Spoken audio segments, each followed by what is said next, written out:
Alright, so we've made quite a bit of progress on our 356 top end rebuild. So let me just show you around the engine a little bit before I get into the main topic here, which is this European, as it's called, heater system. And I'll describe that more in a bit. So as you can see, we have the Carrillo pistons and cylinders installed. These are 86 millimeter from John Wilhoit. So a little extra displacement, nothing crazy. This is also the Wilhoit cylinder head, which is a little redesigned. It has a little bit better airflow. It has more meat between the plugs and the valves, much more resistant to cracking. It's kind of interesting, I don't know if you can see it, but the spark plugs are actually slightly smaller in diameter than the stock ones. And again, that's to accommodate that extra material between the plug and piston. So yes, somebody powder coated the valve covers. It doesn't bother me, so I haven't done anything about it. If I want to, it's easy enough. And as you can see, we have the resurfaced flywheel, rebuilt pressure plate, and brand new clutch installed. And yes, I still have the clutch alignment tool installed, although it's really not needed at this point, but I don't know, it makes me feel better for whatever reason until I go to install the engine. So let's take a look at a fairly unusual component, at least in the States, which is this European heating system. So as you can see, this looks quite a bit different than the stock American version. Called a European heater, although this was not standard in all of Europe. It was standard in Germany because the German regulations changed, and they actually required this, not so much for heating, but to limit the possibility of carbon monoxide getting into the cabin, as it would potentially with a leak from, you know, between the heads or cylinders or somewhere on the US version, because all the air that goes into the heater basically passes through the fins and into the heater box on the American version. On this version, as you can see,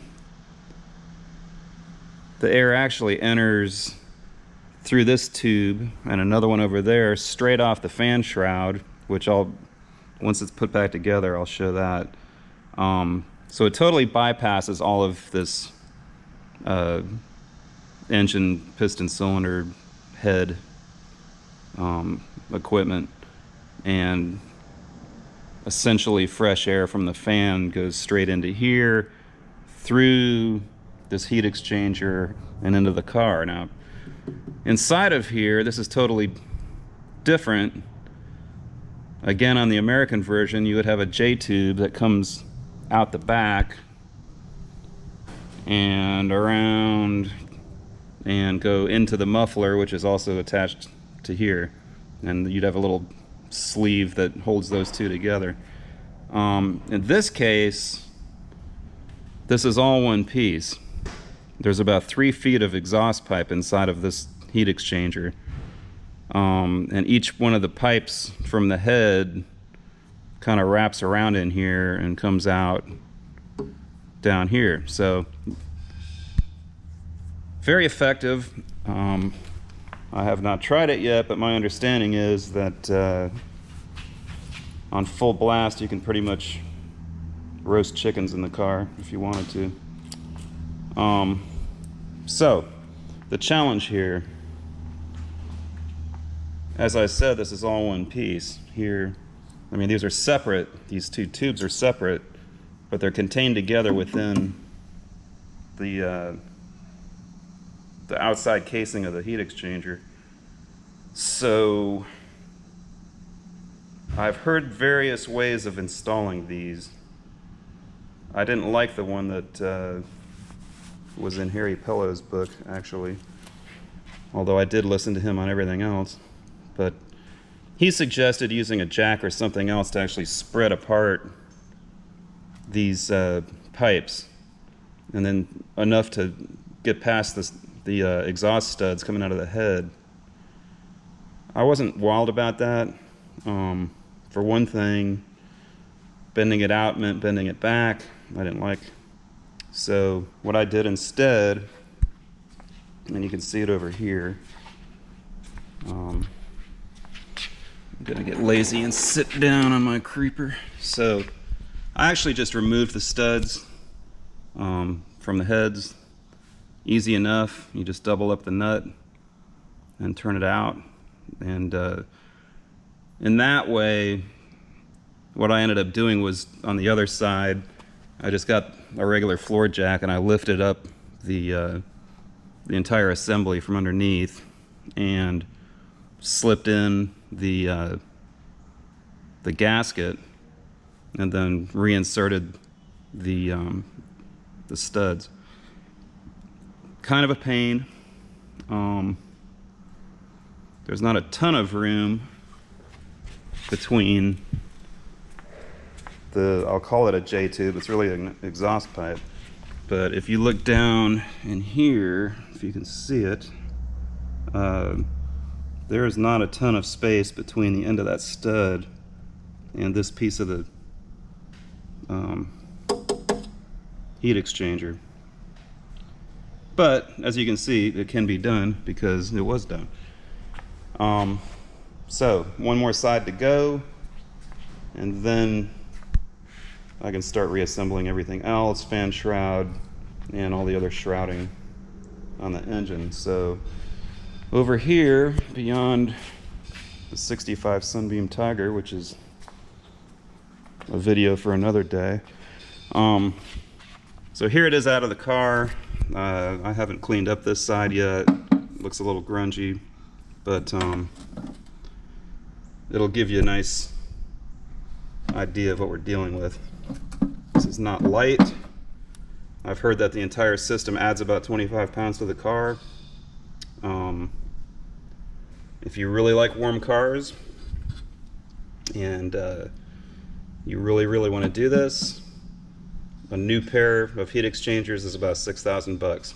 So I'd think twice. I don't like cold. I'm from Florida, but I think I'd put on a jacket before I went and retrofitted an existing US car with one of these. And as you can see, like I said, there's a minor amount of movement that you can get to try to wiggle this thing in, but it's not much. It's a pain in the butt to install. And as you can see, the muffler is different as well. It has two input pipes to mate up with the two, I would call them J-tubes, basically the exhaust pipes coming out of the heads. So again, you do end up having to align 4 pipes instead of 2. I have yet to do that, obviously. I'm expecting it to be not that enjoyable. This is the fan shroud that goes with the system. Over on this side, you can see that that's the outlet for the air that goes into those heater boxes. Obviously, a piece is missing off of that one because I removed it. I'll show it to you if I can find it, which I certainly need to do. Okay, here's our car that is eagerly awaiting me to finish the engine, as I am as well. Okay, so this is the pipe, or the fresh air pipe. I wonder where I put, alright, here's our 1970 Jaguar. Might as well get a tour of the shop while I'm walking around looking.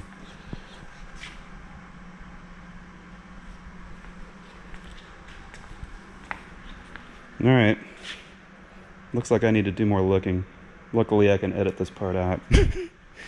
Okay, so next time around I will start assembling all of the various bits and pieces for the shrouding, get the timing set, get oil in it, and as you can see I have the Harry Pillow Secrets of the Inner Circle book, which I highly recommend. That's what a Harry Pillow engine looks like. Pretty. He went nuts with that CAD plating. Okay, that's it for today. Next time, more progress. Bye.